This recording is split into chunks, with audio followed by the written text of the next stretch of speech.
Hello, my name is Hexabu, and this is Unity of Command 2 Disaster at El Alamein mission on hard. 3, 2, 1. So this mission is kind of occasionally more annoying than difficult, partly because of a loss counter, which is a bit unpredictable and has always been in this game. I don't know why. Hopefully, eventually they deal with it. And by the way, as you can see, I am kind of shuffling in units in and out, and I'm doing this kind of tank push. Don't go too far. Sit in the fortifications. The fortifications provide a crap, insane bonuses. Pretty much, if you have intact fortifications, the enemy, the AI will avoid attacking it. Since I've seen in the many playthroughs, attempted playthroughs of this mission, mostly because of the losses thing that destroyed the forts. Essentially, I've seen the AI just push units and lose most of its tanks trying to attack. Usually one of the fortified hexes around Taka Plateau. But as you can see, I've moved all of the weak units away, back to Mersa Matro. This is what you should do. You don't need all of these. Usually, I would consider them to be, pretty much screens, because use them as throwaway units. Only infantry works like that in this mission. And yeah, I'm trying to keep these guys away from Sidi Abdurrahman. Keep them away from Sidi, because it's one of the, all of the objectives whose deadline is turn 3 are dangerous, except for Devil's Gardens. Devil's Gardens, I've never seen it fall early. It's rather difficult for the AI to take. I think the second Alamein mission in the Desert Rats DLC, it's kind of like that. Your best way to start that mission, which is relatively difficult, also is to deal with Devil's Gardens and then prevent the Germans from counterattacking or do rear guard. Here, and this is pretty crappy, but rear guard, just slow them down, prevent them from taking an easy foothold around Sidi Abdurrahman, and generally to prevent them from doing this, so blocking my supply, but I just decided to roll with it, not restart the mission. Generally, it's not nice, but otherwise my position is okay. So at Taka Plateau, the guys are in supply. They have one step of entrenchment, and generally this is a good position because Taka Plateau, in my experience, it's the most taken objective, the objective that is most taken early. As of the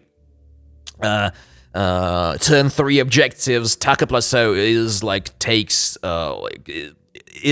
usually the most problematic.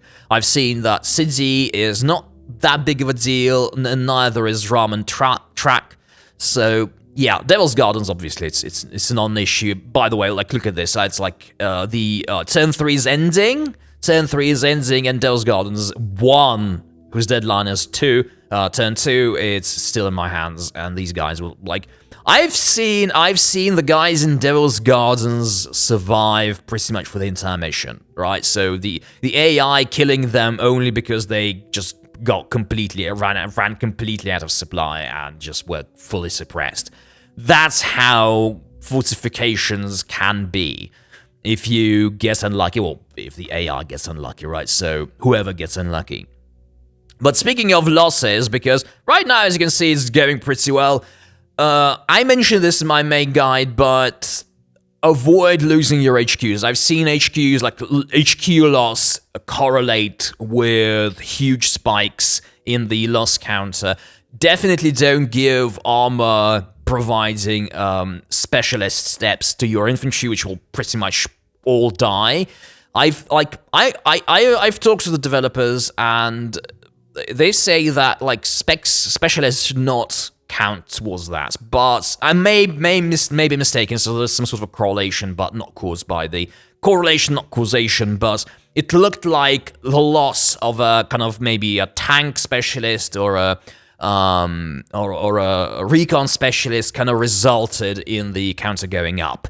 Right, so I've seen, but I think the most likely culprit, generally, by the way, it's turn 4, I'm retreating from everything and trying to set up these rearguard rings around El Daba, so this is what you should do. At this point, I'm generally doing pretty well, so in my opinion, the main culprit for like the spikes in the loss counter is stragglers. So there's something wrong with the way the game registers stragglers. Maybe it just keeps track of armor steps versus infantry steps, because obviously I've lost some armor. Probably some of these stragglers are armor steps, right? And they kind of count twice, maybe. Right, so instead of, oh, I've lost those guys, so it counts one. Like, I lost one armored step, it counts as one.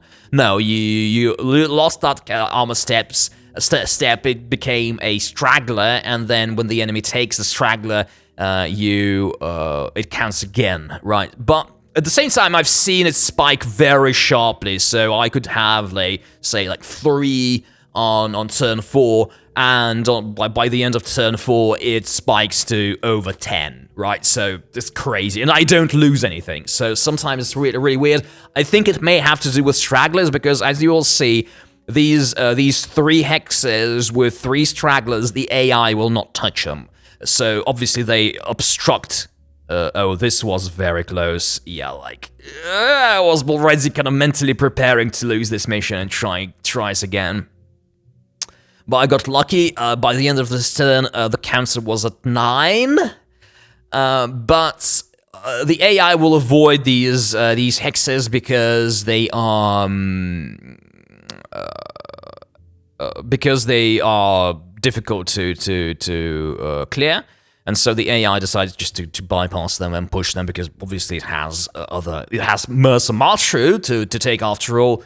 But I don't know how hard you have to fail as a player, as the access player, to actually allow the AI to take Mercer Martru. I think by design it is unattainable for the AI. Like, it just needs to remove all of the units from Sidi and El Daba and let the AI just roll. I wish those objectives weren't there. I probably would have been able to lure the enemy out and block them somewhere to the west, because there are kind of more interesting locations. Yeah, like you've got these ridges. I think there are slightly better defensible. Plus, obviously, it'll stretch out the enemy forces, which will make it easier for me to actually defend against them. So, like, harder for them to concentrate those forces. So, yeah, but these objectives are there, and I bet for a reason, for exactly that reason. And so, yeah, you just retreat. Oh, yeah. Got lucky there. And they did not attack. And this is, I am at 9. I probably will kill that tank unit, the westernmost tank unit, like already starting to get easier to actually counterattack, because the British forces are kind of being stretched thin. Well, not thin yet, but kind of getting closer to it. And I'm finalizing this retreat for the weaker units. And yeah, I'm killing this tank bastard, but I'm not pursuing. Do not pursue. Do not attack hard. Use every opportunity to be defensive. Every opportunity to rear guard. It's the only way. Don't push it, because the British have, like, in retreat from Tobruk. I actually have, since I made the video about retreat from Tobruk. Oh, the video is over. I'm not going to talk about retreat from Tobruk. Thanks for watching and listening, and cheers.